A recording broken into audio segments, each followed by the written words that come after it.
안녕하세요. 김덕수입니다. 첫 번째 실습 재밌게들 하셨나요? 첫 번째 실습에 대한 해설 드리도록 하겠습니다.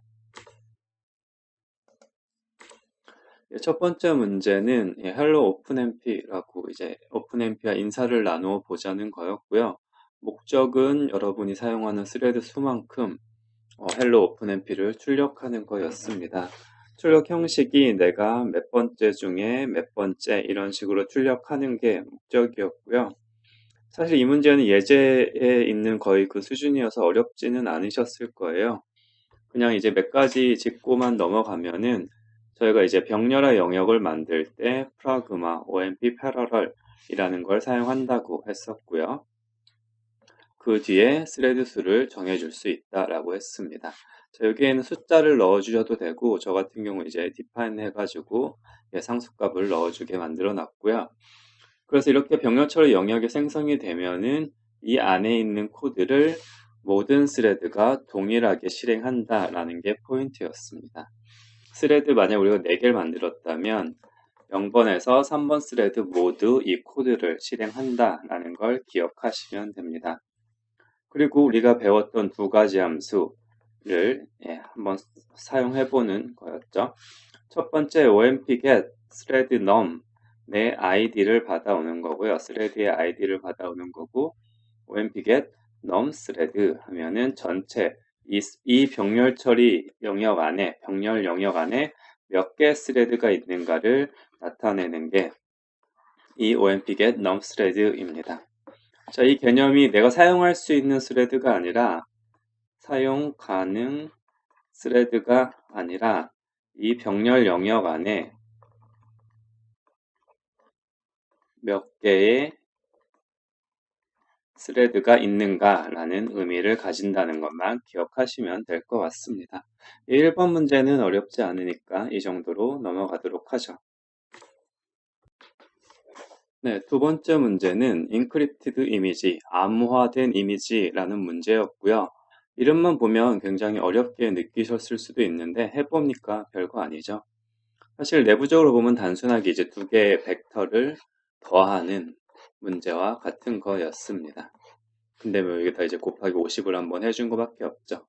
자, 그래서 일단 제가 만든 샘플 솔루션 코드를 보도록 하죠. 자, 이 문제를 해결하기 위해서는 두 가지 작업을 해야 됩니다. 자, 우리가 이만큼의 일이 있는데 얘를 여러 명, 뭐 4명이라고 해볼게요. 4명이 일을 나누어서 해야 되면은 첫 번째 할 일은 누가 어떤 일을 할지를 정하는 게 되겠죠. 그래서 그거를 우리는 일반적으로 work decomposition, 일의 분할 또는 distribution, 일의 분배라고 합니다. 자, 그래서 그 작업을 저는 먼저 해줬습니다. 그러기 위해서 이제 각 스레드가 어디서부터 어디까지 하면 되는지를 표시할 스타트라는 배열을 만들었고요. 그리고 이제 각각의 스레드가 몇 개씩 해야 되는지를 계산해야 되죠. 그래서 쉽게 생각할 수 있는 거는 전체를 스레드 수만큼 나누면은 한 명이 이만큼씩 하면 되는구나 라는 걸 생각할 수 있습니다. 자, 그래서 첫 번째 스레드는 0번에서 24번까지 하고 두 번째는 25번에서 49번까지 하고 세 번째는 50번에서 74번까지 하고 네 번째는 75에서 99번까지 하면 되겠죠. 자, 그러기 위해서 우리가 하나의 스레드가 스레드당 몇 개의 원소를 계산을 해야 되는가라는 걸 이렇게 계산을 했습니다. 자, 그러고 이제 각자의 맡은 영역이 어딘지를 계산해 주는 게 이 포문이고요. 자, 스레드 수만큼 돌면서 자, 스레드 너는 여기서부터 여기까지 해 라는 거죠. 자, 그래서 우리가 한 명이 몇 개 해야 되는지 아니까 그 개수에다가 자기의 아이디 0번 같은 경우는 0이니까 첫 번째부터 시작을 할 거고요. 그 다음에 내 다음 애가 할 거 앞에까지 하면 되니까 tid에다가 플러스 1을 더해줘서 우리의 num element per thread를 곱해주면은 어디까지 하면 되는지를 구할 수 있습니다. 그래서 각 스레드는 start 자기 아이디에서 end 자기 아이디까지 해주면 되겠죠. 여기가 이제 예, 여기는 같다가 없이 들어가야 되고 여기는 같다. 여기서부터 이거 앞까지 해주면 되겠다라고 여기다 지정을 해줬습니다. 자, 그런데 이렇게만 하면 문제가 발생하는 경우가 있습니다. 자, 어떤 경우죠? 자, 우리가 만약에 이 원소가 101개였다면 어떻게 됐을까요? 원소가 101개였다면 여기에 4를 나누어 주면 25.x가 나올 겁니다. 자, 그런데 우리가 인티저, 개수는 우리가 이 1 하나는 나눌 수 없죠. 벡터 하나는 나눌 수 없기 때문에 인티저 형태, 정수 형태인데요. 자, 그렇기 때문에 얘가 날아가 버릴 거예요. 자, 날아가 버리면은 이 100만큼의 1을 나눈 거랑 똑같이 1을 나누어 주겠죠. 자, 그럼 어떤 현상이 발생을 하냐면 똑같이 1을 나누어 줬는데 여기에 101번째 n, 100번이죠. 번호로는 얘는 아무데도 들어가지 않았습니다. 그러니까 이게 미싱된 거죠. 이 일은 미싱되는 현상이 발생할 수 있습니다. 자, 이렇게 나의 스레드 개수로 나누어 떨어지지 않는 경우에 대한 처리, 즉 예외 처리죠. 예외 처리를 해주는 부분이 여기입니다. 그래서 예외 처리 방법은 아주 간단합니다. 자, 우리가 1을 나누었는데 요만큼이 할당이 안 된 거죠. 미싱이 된 거죠. 자, 뭐 예를 들면 이런 경우죠. 스레드를 7개 썼을 때 요만큼의 1이 미싱이 될 겁니다. 자, 그럼 어떻게 해주면 되죠? 네, 얘를 이렇게 당겨주면 됩니다. 자, 마지막 녀석이 끝까지 하도록 만들어주면 되죠. 자, 그래서 그 작업을 해준 게 이쪽 라인입니다. 자, TID가 내 스레드 수 마이너스 1과 같으면 무슨 뜻이죠? 예, 마지막 스레드면 너는 이를 끝까지 해 라고 말해주는 부분이 이 라인입니다. 이렇게 함으로써 우리가 미싱되는 일이 없이 작업이 진행되게 됩니다. 실제로 과제하신 분들 중에 이제 결과가 조금 잘못 나오는데 내 친구 컴퓨터에서는 잘 나와요 이렇게 하신 분 계시는데요. 그게 이제 자기 스레드, 본인 컴퓨터에 있는 스레드 개수를 우리가 한 데이터 사이즈로 나누어 떨어지지 않은 경우죠. 자, 이런 경우에 미싱되는 게 생기니까 결과가 잘못 나오는 거고요. 자, 병렬 처리하실 땐 이런 예외 처리도 신경 쓰셔야 됩니다. 자, 그래서 그 얘기를 좀 한번 짚고 넘어가야 되는데요. 이건 중요한 얘기여서 자, 우리가 이를 분할, 디컴포지션 또는 분배, 디스트리뷰션 할 때 반드시 주의해야 될 점이 있습니다. 자, 이 두 가지인데요. 첫 번째, 빠진 게 없는가, 빠진 일이 없는가, 우리가 이를 분할하는 과정에서 빼먹은 게 없는가 라는 걸 반드시 체크하셔야 돼요. 우리가 방금 봤던 이런 경우죠. 일을 나누다 보니까 여기를 깜빡하고 연산을 안 했네. 이러면은 병렬 처리하면서 결과가 잘못된 결과가 나오게 되겠죠. 두 번째는 중복되는 작업이 없는가도 잘 봐야 됩니다. 자, 이를 이렇게 나눌 수도 있지만 다른 방법으로 나누다 보면은 이렇게 내가 스레드들 사이에 중복되는 일이 발생할 수 있습니다. 이건 아까 내가 했는데 제가 또 하고 있네. 이런 일들이 발생할 수 있죠. 자, 이런 경우도 피하셔야 돼요. 일단 이런 경우 값이 잘못 나올 수 있고요. 한 번 곱해야 되는데 두 번 곱하거나 이러면 값이 잘못 나올 수 있고요. 값은 제대로 나오더라도 불필요한 일을 하는 거죠. 그래서 병렬 처리 효율이 떨어지게 됩니다. 그래서 반드시 병렬 처리할 때는 일을 분할하게 될 텐데 그 일 분할 방법이 어떤 작업을 빼먹진 않는가 또는 어떤 작업들이 중복되지 않는가 라는 걸 항상 잘 체크하셔야 됩니다. 중요한 내용이니까 항상 머릿속에 생각하시길 바랍니다. 자, 그 다음에 이제 일을 나누어 줬으면 이제 단순히 이제 병렬로 처리하면 되죠. 내 각자 맡은 영역에 대해서 이게 각자 맡은 영역에서 스타트에서 엔드까지에 대해서 그냥 일을 처리해 주면 됩니다. 자, 여기서는 이제 저 같은 경우 스타트와 엔드를 줬기 때문에 여기 프로그램 OMP4가 들어가지 않죠. 그냥 병렬 처리 영역을 만들어 놓고 이렇게 코드를 만들면 각자 자기에게 할당된 영역의 일만 하게 됩니다. 자, 이게 첫 번째 솔루션이었고요. 자, 두 번째 솔루션 한 가지 더를 말씀드리면 이런 스타일로도 짤 수 있습니다. 자, 라운드 로빈 스타일이에요. 라운드 로빈 돌아가면서 하는 거죠. 자, 우리 아까 앞에처럼 일이 이렇게 나누는 게 개수에 따라 좀 어떻게 될지 예외도 생기고 번거로운 경우가 있죠. 자, 이런 경우에는 라운드 로빈 스타일을 사용할 수도 있습니다. 이게 뭐냐면 0번, 스레드 0번, 1번, 2번, 3번, 다시 0번, 1번, 2번, 3번 이를 돌아가면서 하는 거죠.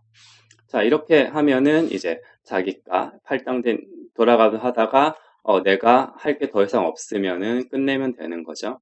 이렇게 함으로써 빠지는 일이 없이 진행할 수 있습니다. 자, 코드로는 아주 간단해요. 자, 내 아이디부터 시작을 하면 되죠. 내 아이디부터 시작을 해서 스레드 개수만큼 점프하면 됩니다. 내 아이디가 0번이고 스레드가 4번이니까 여기가 아니네요. 플러스 4만큼 점프하면 여기로 오게 되는 거죠. 자, 이렇게 자기 아이디부터 시작해서 점프해서 가면서 일을 처리해 주면 됩니다. 자, 마찬가지로 내가 일을 분배를 해놨기 때문에 여기에 OMP 패러럴 4가 들어가는 것이 아니라 위에서 병렬 처리 영역만 만들어 놓고 각자 포문을 돌아가면 됩니다. 자, 이게 두 번째, 제가 제시하는 두 번째 솔루션입니다. 자, 랩 1에 대한 내용을 좀 정리해 보면은 이런 것들을 이 세 가지를 기억하시면 될 것 같습니다. 자, 병렬 처리 코드 영역, 병렬화 코드 영역은 모든 스레드가 공유한다는 거죠. 공유하고 이건 무슨 말이냐? 같은 코드를 수행한다는 거고요. 그래서 중요한 건 우리가 직접 일을 분배해 줘야 된다는 게 중요한 내용입니다. 자, 그렇다면 어떻게 일을 분배할 것인가가 중요하게 되겠죠. 병렬 처리에서 대부분 반 이상은 이 녀석이 다 한다고 생각하시면 됩니다. 이를 어떻게 분배해 주느냐라는 방법은 굉장히 여러 가지 방법이 있어요. 우리가 처음 봤던 것처럼 연속된 영역으로 일을 나누어 주는 방법이 있을 거고요. 우리가 두 번째 봤던 라운드 로빈 스타일로 0번, 1번, 2번 이렇게 오는 거다. 0, 1, 2, 3, 0, 1, 2, 3 이렇게 돌아가면서 하는 경우도 있겠죠. 그 외에도 다양한 형태로 일을 나누어 줄 수 있을 겁니다. 이런 단순한 거 말고 되게 어드밴스한 방법도 많고요. 일의 종류에 따라 많은 방법을 사용할 수 있습니다. 자, 이 두 가지 방법에 대해 조금 더 살펴보면은 자, 가장 일반적으로 사용하는 게 이 두 가지 방법인데 이 연속된 영역을 확장하는 것은 어떤 장점을 가지냐면 여러분 운영체제 시간이나 컴퓨터 아키텍처 시간에 들으셨죠? 스페이셜 로컬리티. 자, 스페이셜 로컬리티는 모르더라도 로컬리티는 알고 계셔야 돼요. 지역성이라고 그랬죠. 자, 지역성이 높다는 장점을 가집니다. 자, 무슨 말이냐? 우리가 어떤 연산을 할 때, 메모리 영역을 접근할 때 연속된 공간을 접근을 하면 지역성이 높고 연산 효율이 높아진다고 했었죠. 그 이유는 이게 캐시와 엮여 있죠. 캐시가 일정 블록 단위로 캐시로 가져오기 때문에 연속되게 데이터를 액세스하는 게 효율이 좋다라는 걸 이야기했었습니다. 자, 이런 면에서 연속되게 일을 할당하는 것이 더 효율을 높일 수 있습니다. 장점이 되겠죠. 자, 그러면 이게 무조건 좋은 거 아니냐라고 할 수 있는데, 자, 라운드 로빈 스타일은 또 이만의 장점이 있습니다. 자, 지금 우리가 한 문제 같은 경우에는 각 엘레멘트 단위 일의 양이 모두 같습니다. 얘도 똑같이 곱하고 더하고 얘도 곱하고 더하고 자, 같은 양 1이라는 일의 양을 다 똑같이 하는 작업이었죠. 자, 이렇게 같은 양의 일을 나누어 줄 때는 이렇게 연속되게 나누어 주는 게 사실 유리합니다. 캐시까지 로컬리티까지 고려를 하기 때문에 이게 더 유리해요. 자, 근데 이런 경우가 있다고 가정을 해보죠. 예. 자, 우리가 가진 일이 그만큼 있는데 각각의 일이 이 워크로드가 얼마일지 몰라. 예를 들어 아까 같은 경우 다 1씩 걸렸는데 지금 봤더니 얘는 1이 걸리고 얘는 4가 걸리고 얘는 3이 걸리고 얘는 또 1이 걸리고 2가 걸리고 자, 이렇다고 가정을 해보겠습니다.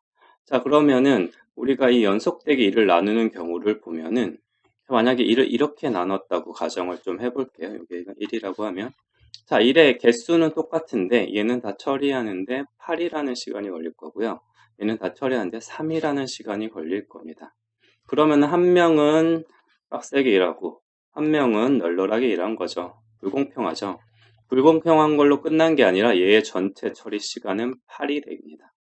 자, 우리가 일을 잘 나누었다면 5.5인가요? 5.5가 됐어야 되는데 비효율적이 되는 거죠.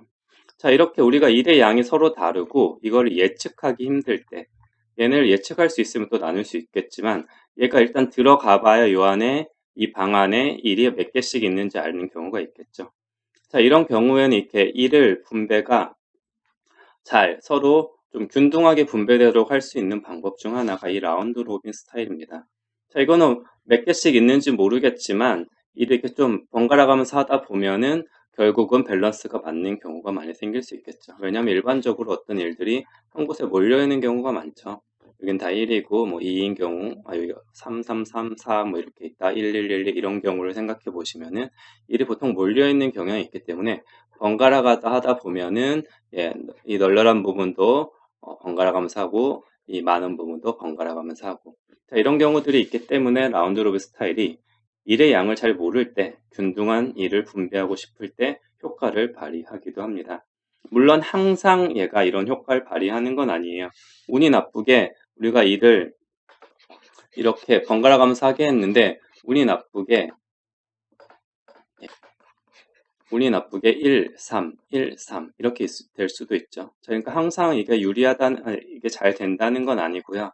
그래도 이렇게 나누어 주는 것보다는 균등하게 들어갈 가능성이 높다라는 것을 기억해 두시면 될 것 같아요. 이 외에도 이제 굉장히 다양한 일 할당 방법들이 있거든요. 그런 것들은 좀 어드밴스드한 토픽이니까 좀 더 관심 있으신 분들은 공부해 보셔도 좋을 것 같습니다. 자, 그리고 마지막으로 기억하실 거. 자, 이를 분배할 때는 중복되거나 빠지는 일이 없는지 꼭 확인하셔야 됩니다. 자, 이게 잘못되면은 병렬 처리하는 의미가 없겠죠. 우리가 빠르긴 한데, 속도가 빠르긴 한데 결과가 잘못돼요. 그럼 의미가 없겠죠. 실제로 여러분들은 병렬 처리 코드를 좀 짜다 보면은, 내가 너무 잘 짰는지 코어를 4개 썼는데, 스레드를 4개 썼는데, 5배가 빨라져요. 내가 코드를 잘 짜서 그래 라고 생각할 수도 있겠지만 의심을 하셔야 됩니다. 내가 어디 빠뜨린 일이 없는가 라는 걸 항상 의심하셔야 돼요. 제가 말씀드렸듯이 코어가 픽에 있다고 픽에 빨라지는 건 정말 드뭅니다. 정말 이런 경우는 드물고요. 보통 픽에보다 적게 빨라집니다. 픽에보다 낮게 빨라지는 게 일반적이고요. 만약에 얘 근사하게 나온다면 어디 빠진 게 없는지 다시 한번 꼭 체크해 보셔야 됩니다. 자, 여기까지가 해설이었고요. 자, 몇 가지 이제 여러분이 소감에 써주신 것들에 대한 피드백을 좀 드리겠습니다. 첫 번째, 제 몇몇 분들 1-2 하셨는데, 시리얼 알고리즘보다 병렬 처리 알고리즘 속도가 더 느리게 나오는 결과를 보신 분들이 계실 거예요. 결과는 잘 나오는데 속도가 왜 느리지? 라는 생각. 일도 지금 설명한 거랑 똑같이 나누어졌는데 왜 느리지? 라는 것들을 발견하신 분들이 있으실 텐데요. 자, 그때는 이거를 좀 생각하셔야 돼요. 자, 그 안에 아까 말한 대로 불필요하거나 중복된 연산이 없는지를 체크해 보셔야 됩니다. 예를 들면 이런 거예요. 자, 우리가 병렬 처리를 하기 위해 추가된 것들이 있죠. 오버헤드라고 하는데요. 자, 우리가 이 OMP get xxx라는 어떤 함수를 호출을 하게 되죠. 얘는 병렬 처리에 의해서 발생한 오버헤드입니다. 자, 이 오버헤드가 너무 많지 않은가라는 걸 잘 생각해 보셔야 되는데, 이번 과제 하시면서 이런 결과를 만나신 분들은 얘를 반복해서 호출해서 이런 결과가 나온 경우가 대부분입니다. 자, 무슨 말인지 한번 보여드리면은, 자, 코드를 보면은, 자, 제가 짠 코드 이렇게 여기서, 이 코드 맞네요. 자, 여기서 TID를 한번 받아와서 사용을 하고 있는데요. 자, 이렇게 짜는 거는 어떻게 되는지 한번 볼까요? 자, 우리가 매번 포르문을 돌 때마다 매번 이 TID를 매번 함수를 통해 얻어온다라고 가정을 해보겠습니다. 자, 이 상태에서 프로그램을 돌리면은 뭐 제 컴퓨터 어떻게 나올지 모르겠는데, 지금 스레드는 8개고요. 보면은 시리얼 알고리즘은 36ms인데 패러럴 알고리즘은 43ms이에요. 더 느려졌죠. 자, 그 이유는 얘를 매번 호출하기 때문입니다. 자, OMP의 스레드 num이라는 건 함수를 호출하는 거죠. 자, 함수를 호출한다는 거는 스택에 현재 스테이트를 집어넣고 함수에 들어가서 함수의 결과를 가지고 나와야 또 스택에서 현재 스테이트를 빼와야 된다는.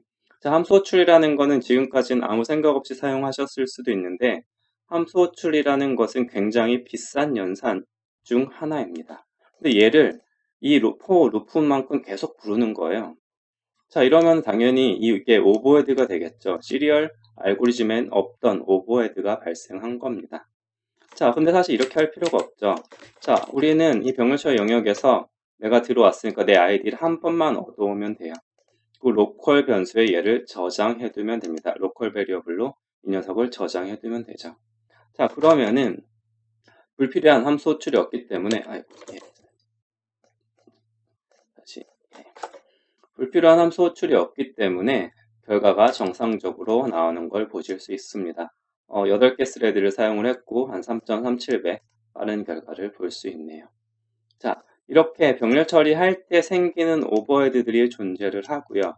이 오버헤드가 여러분의 병렬 처리를 통해 얻는 이득보다 큰 경우에는 속도가 더 느릴 수 있습니다. 그러니까 항상 이런 불필요한 함수 호출이 발생하지 않도록 주의하셔야 됩니다. 또는 이제 병렬 처리 영역 안에서 어떤 검사를 위해 프린트문을 쓰신 분, 프린트문이라는 게 IO죠. IO를 추가하신 분들은 얘 때문에 속도가 늦게 나올 수도 있어요. 자, IO라는 것은 병렬 처리 영역 안에서 IO를 부르면 병렬 처리 작업이 시리얼라이즈 됩니다. 시리얼라이즈 뭐냐면 이렇게 되는 거죠. 왜냐하면 IO는 한 명밖에 못 하거든요. IO는 한 명밖에 못하기 때문에 가다가 얘가 IO를 하려고 하고 있겠죠. 얘도 IO가 필요해요. 근데 한 명밖에 못하니까 뒤에 가서 줄을 서게 될 거고요. 마찬가지로 뒤에 가서 줄을 서게 될 겁니다. 그래서 이 프린트문 또는 어떤 디스크 IO 또는 메모리 얼로케이션 이런 것들은 병렬 처리 영역 안에서 사용하시는 걸 지양하셔야 됩니다. 자, 이게 첫 번째 많이 나온 의견에 대한 피드백이었고요. 두 번째는 병렬 처리하니까 좋으니까 스레드를 이게 막 올려보신 분 계실 거예요. 자, 그런데 어떤 보니까 200개까지 올려보신 것 같은데요. 자, 이게 올려보면은 속도가 오히려 시리얼보다 또 느린 경우가 생겨요. 자, 그 이유는 다음과 같습니다. 자, 우리가 스레드를 사용하고 프로세스 우리 운영체제 때 봤었죠. 스레드가 각각 이제 코어를 번갈아 가면서 사용을 하는 거잖아요. 번갈아 가면서 사용하는 건데 이 프로세서 예를 들면 쉽게 얘기해 CPU죠. CPU를 번갈아 가서 사용한다는 것은 얘를 사용할 때마다 어떤 컨텍스트 스위치가 발생한다는 거죠. OS를 들은 분들 아시겠지만 컨텍스트 스위치는 굉장히 오버헤드가 큰 연산입니다. 작업이라고 할게요. 작업입니다. 그러다 보니까 얘가 오히려 200개가 됨으로써 얘가 너무 자주 발생하다 보니까 이게 큰 오버헤드로 작용을 하고요. 성능이 오히려 크게 느려지는 것을 볼 수 있습니다. 자, 마찬가지로 다시 보여드리면 같은 코드에서 스레드를 200개까지 한번 올려볼게요. 자, 보면은 속도가 더 느리게 나오는 걸 볼 수 있습니다. 결과는 정상적으로 나오더라도 속도가 느리게 나오는 걸 볼 수 있어요. 자, 그래서 일반적으로 권장하는 거는 우리가 우리 컴퓨터가 가진 CPU가 가진 물리코어 수만큼 사용하는 걸 권장드려요. 제 컴퓨터를 보여드리면 보면은 여기 코어 8개라고 나오는데 하이퍼 스레딩을 통해 8개인 거고요. 물리적인 코어는 4개입니다. 그래서 4개를 사용하면은 정상적인 성능이 나오는 걸 보실 수 있어요. 자, 그런데 얘가 8개가 된다고 드라마틱하게 원래 2배를 더 4개보다 2배 더 빨라질 걸 기대하겠지만 별 변화가 없는 것을 보실 수 있습니다. 자, 그래서 일반적으로는 내가 가진 물리코어 수만큼 멀티코어 CPU에서 얘기고요. 스레드를 사용하는 것이 권장됩니다. 자, 이렇게 일반적인 특별한 경우 아니면 이렇게 사용하시는 걸 권장드립니다. 자, 그 다음에 또 질문이 있었는데요. 소감에 앞에처럼 물리코어 수만큼 스레드를 사용하는 걸 권장하는데 하이퍼 스레딩은 이것 때문에 물리코어가 4개면 로지컬 코어가 8개가 되죠. 좋은 CPU들은. 이거는 뭐 하는 거지? 라는 의문을 드실 거예요. 의문이 드시는 게 당연할 겁니다. 자, 이거는 이제 또 다른 관점에서 보실 수 있습니다. 자, 일반적으로 마찬가지로 OS 시간에 배우셨겠지만 프로세스는 IO와 그리고 연산을 번갈아 가면서 수행을 하게 되죠. 자, 그러니까 하나의 프로세스가 IO를 하러 간 사이에 다른 프로세스가 연산을 함으로써 우리 프로세서를 열심히 사용할 수 있습니다. 얘를 쉬지 않게 만들어 주는 거죠. 기억나시죠? 뭐 레디에서 러닝 됐다가 블록 됐다가 갔다가 왔다 하는 거 기억나시죠? 자, 이렇기 때문에 일반적으로는 코어를 번갈아 가면서 사용을 하게 되니까 우리가 논리적인 코어를 여러 개 번갈아 가면서 사용하게 되니까 스레드의 수가 프로세스라고 할게요. 프로세스의 수가 코어 수보다 많게 해서 돌아가게 만들어 놓습니다. 자, 그럼 하이퍼 스레딩 같은 경우에는 코어 하나가 두 개의 아키텍처럴 스테이트를 가질 수 있게 되어 있습니다. 말이 좀 어려운데 쉽게 얘기해서 레지스터 셋 또는 컨텍스트를 가질 수 있다고 생각하시면 돼요. 자, 그러니까 하이퍼 스레딩은 물리적으로 연산하는 애, 얘는 하나인데 이 컨텍스트가 두 개를 가질 수 있는 거예요. 그래서 얘가 연산하다가 얘가 IO를 하러 가면은 그 다음에 얘가 들어와서 연산하고, 자, 이렇게 하는데 그러면 얘랑 같은데 뭐가 다르냐 하면 컨텍스트를 각각 가지고 있으니까 스위칭할 때 얘를 스위칭할 필요 없이 얘 사용하는 애만 스위칭하면 되죠. 연산 자원을 사용하는 애만 스위치, 이게 서로 번갈아 가면 사용하면 됩니다. 그러니까 이 컨텍스트 스위치 오버헤드가 훨씬 작게 될 거예요. 그래서 프로세스 스위칭이 빠르게 되니까 하이퍼 스레딩이 효과를 발휘하게 됩니다. 자, 하지만 우리가 지금 보여준 예와 같이 저희가 좀 프로그램에서는 안 그러죠. 자, 그게 왜 그런가 하냐면, 자, 모든 스레드가 컴퓨터 바운디드인 경우, 연산 위주인 경우죠. 즉 IO가 거의 없다고 생각을 해보면 이 번갈아 사용하는 게 오히려 오버헤드가 되겠죠. 그냥 얘 혼자 하는 게 낫겠죠. 자, 그래서 이런 컴퓨테이션 바운디드 된 경우에는 하이퍼 스레딩을 사용해서 스레드 개수를 늘리는 게 큰 효율을 보기 힘듭니다. 왜냐하면 연산 자원을 두고 서로 다투는 이 오버헤드가 더 클 수 있거든요. 자, 그래서 물리코어 수 이상을 사용하는 효율이 낮을 수 있다. 뭐 물론 항상 낮다는 건 아니고 낮을 수 있다라고 생각하시면 됩니다. 하지만 이건 우리가 사용하는 예제가 이런 경우고요. 우리가 어떤 프로그램을 짜다 보니까 이런 경우도 있을 수 있습니다. 내가 짠 프로그램에서는 스레드들이 IO가 또 많은 경우가 있을 수 있겠죠. 자, 이런 경우에는 많은 수의 스레드를 사용하는 것이 더 유리할 수도 있습니다. 그래서 여러분이 만드는 알고리즘의 특징을 잘 이해하셔야 되고 이런 하드웨어적인 특징을 잘 이해하셔야지 여러분의 프로그램을 더 효율적으로 만들 수 있다라는 겁니다. 실제로 이런 IO가 많아서 많은 수의 스레드를 사용하는 걸 여러분 이제 쿠다를 배우기 시작하면 그 원리를 알게 될 겁니다. 뭐 잠깐 말씀드리면 우리 GPU는 코어가 요즘 한 2000개 뭐 이 정도 있는데 스레드는 뭐 10만 개 뭐 이 정도 쓰거든요. 자, 왜 그런지는 우리 6주차부터인가요? 쿠다를 배우면서 재미있게 생각해 보도록 하죠. 자, 여기까지가 피드백이었고요. 자, 팁을 또 조금 더 드리면은, 아직 비주얼 스튜디오나 어떤 프로그래밍 환경 아이디 같은 게 좀 안 익숙하신 분들 좀 계신 것 같아요. 그래서 이런 질문을 주신 분들이 있고요.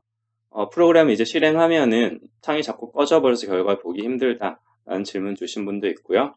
그리고 이제 커맨드 창을 통해 인자를 입력해야 되는데, 이 인자 입력하는 게 너무 번거롭다라고 느끼신 분들도 계실 거예요. 자, 많은 분들이, 우리뿐만 아니라 많은 사람들이 느끼는 거고요. 그걸 위해 우리 아이디들이, 너무나 좋은 이 아이디들이 당연히 그런 기능을 만들어 놓았습니다. 자, 그래서 여기 제가 그 홈페이지에 올려놓은 FAQ 있죠. 과목 홈페이지에 보시면 FAQ라고 있고요. 거기 들어와 보시면, 여기서 보여드리면, 예, 여기 FAQ 있죠. 이거 눌러서 들어오시면 이 페이지가 여러분한테 받는 질문에 대한 걸 여기다 적어놓고 있고요. 보시면은 프로그램 실행 후 이거 꺼져요 하면 밑에 열어보시면 해결 방법 나와 있고요. 자, 인자 입력을 위해 어떻게 하면 되는지도 해결 방법이 나와 있습니다. 자, 인자 입력 같은 경우에는 제가 비주얼 스튜디오 기준으로 적어놨고요. 이거 외에도 많은 종류의 그 ID들이 다 제공을 하니까 기능을 찾아보시면 될 것 같습니다. 자, 이렇게 문제를 해결하시면 될 거라고 팁을 드리면서, 자, 이번 랩, 첫 번째 랩에 대한 해설은 이것으로 마치도록 하겠습니다. 예, 수고하셨습니다.